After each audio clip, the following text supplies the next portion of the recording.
Hi, Sisterhood Makeover. I am Brandy Wallner. I'm coming to you from Southern California. Cinda Brown, who is your host, is my cousin. And we live in different states. We rarely get a chance to connect, but I'm super excited to be a part of this. I love what she's doing with these videos. I think it's great. I think learning is awesome, and I love that she's taken it on herself to um, really a gift that God's given her to plant that seed among her sisters to continue to be learners, which is going to get at my life principle pretty soon. But a little bit about me. I am going to be 40 this year. I'm 39. I am married, newly married, almost 3 years, coming up on 3 years. I got a little bit of a late start in the game, but it's great. I really enjoy being married. Married to a wonderful man. He's a business owner. He owns a personal training studio here in Southern California. And let's see, anything else really about me? Everything else I'm going to say is probably going to be not so exciting. So I'm going to jump into my life principle. My life principle is having a growth mindset. And what that really means is, from as long as I can remember, really, I have really liked new seasons in life and new chapters. And I've always looked for new opportunities to learn different things, to attain new skills. I've had a lot of great different experiences in my life that God's really blessed me with, and some of which I have planned and some of which I didn't plan at all, and the ones that I didn't plan at all that were totally God ordained have been the best ones. But I believe in looking at the experiences in our life and trying to grow from them, whether that be the really great experiences or the really, really hard, terrible ones. And a lot of times, the ones that we grow from the most are the really, really hard and terrible times. I myself am coming out of a season of a really tough time with my husband and I. We were going through a time when he was experiencing some difficulty with his health, and I really didn't know what the Lord was doing. And in the middle of it, believe me, I was not thinking about growing. I was not thinking about how good of an opportunity it would be to grow. And in fact, I was just crying out to God and asking God what He was doing in this season. But as we are coming out of it, I'm beginning to see a lot of fruit from that scenario. We live close to an airport, so you might be hearing a plane right now. I'm going to let that pass before moving on and look at my notes real quick. I guess I should go back a little bit and say that I've always loved to learn. I haven't, when I say that, don't see that as I'm like the girl that always loved school, because even though I did well in school, I always wanted to be out of school. I counted down the days to summer vacation. I hated homework, but I've always loved to learn. I'm the type of person who will pay to go to an author speaking about their book, or I'll pay to go to a lecture on a certain topic. Like, I love those kinds of settings. I love small group. In church, I'm the first person to sign up for a small group because I love discussion around the word, and I love getting together with small groups of girlfriends and discussing things, and that's really where my heart is. I love learning in those kinds of settings. I read for pleasure. I read a lot of nonfiction, and I'm always looking to, like, what's God want to do with me through either a book that I'm reading or a podcast that I'm listening to. I just like to be challenged that way in my mind. And as I've moved through different seasons of my life, I've needed to be challenged in different ways. I briefly touched on the last season that I've been in. And, when I talk about kind of growth mindset, what that has sometimes meant in my life is that I've wanted new seasons, and I've wanted adventure, and I've wanted to experience new things. And the danger in some of that is that it can often lead to a feeling of discontentment. And, if you've been married for any length of time, or just in, any serious relationship, you probably have experienced that, like, the danger of discontentment, in that it sort of sets up a situation where you're dissatisfied, or you're putting a lot of pressure maybe on your mate to like satisfy certain things and kind of keep you entertained and experience things with you. And like any good husband, he works hard, he's tired, and I'm tired too, but somehow in my mind, I think sometimes the enemy likes to play tricks with us and convince us that we maybe need more than we do. I recently read a book called How We Love. And it actually breaks down the different the hypothesis is that everyone has, in their growing up, because we all are raised by imperfect, flawed, sinful humans, even though they do their best, right? We all come out of that situation with certain wounds. And one of the things that it talks about is those wounds lead to specific personality kind of types.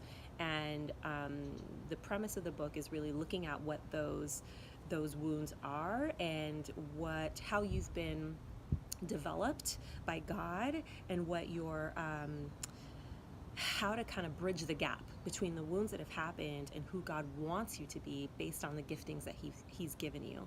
And one of the things I really realized about myself, again, that growth mindset, is that I can have really high expectations for people.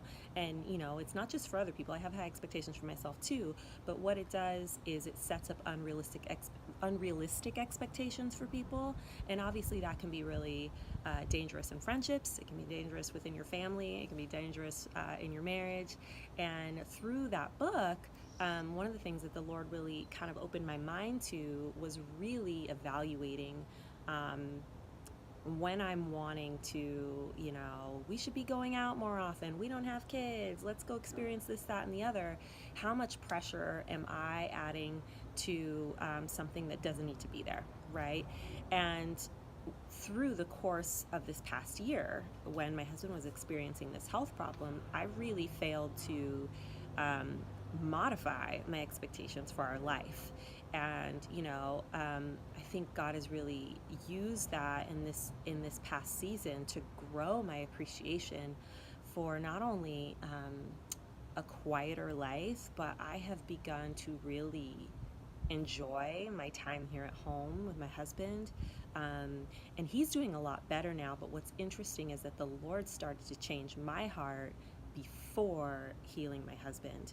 And it really is, there's some miraculous healing going on, but I think the Lord wanted to do something in me before He even did something in my husband, because I needed to have a change of heart about some things before that could happen.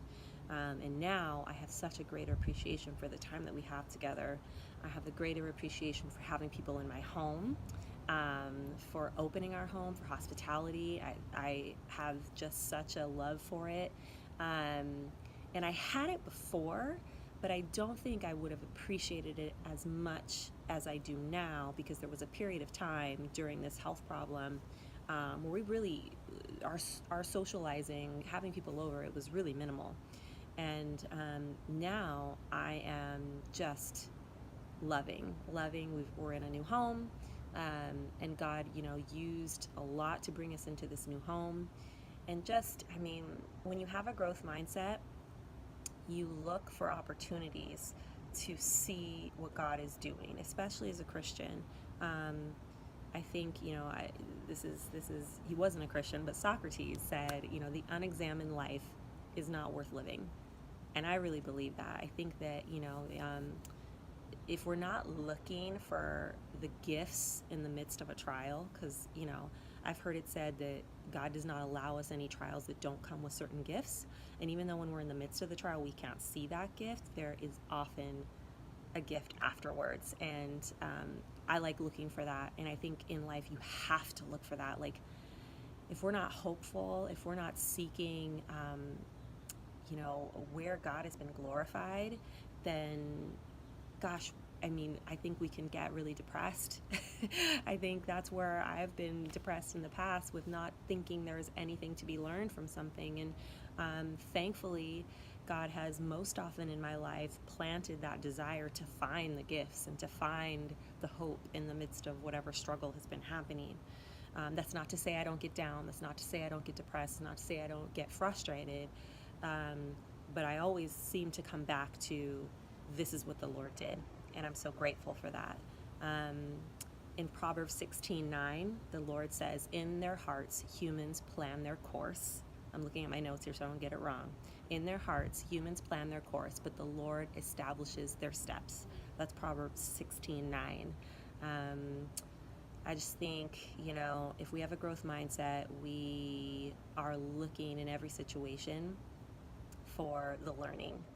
Um, in conflict, in arguments with your husband, we should be asking God, what's my sin in this? What are you trying to teach me? It's not all him. We often want to think that, right? I know I do. I'm just, maybe it's just me. But we often want to think, it's just our husband that's out of whack and not thinking clearly. And more often than not, I find that it takes two to tango.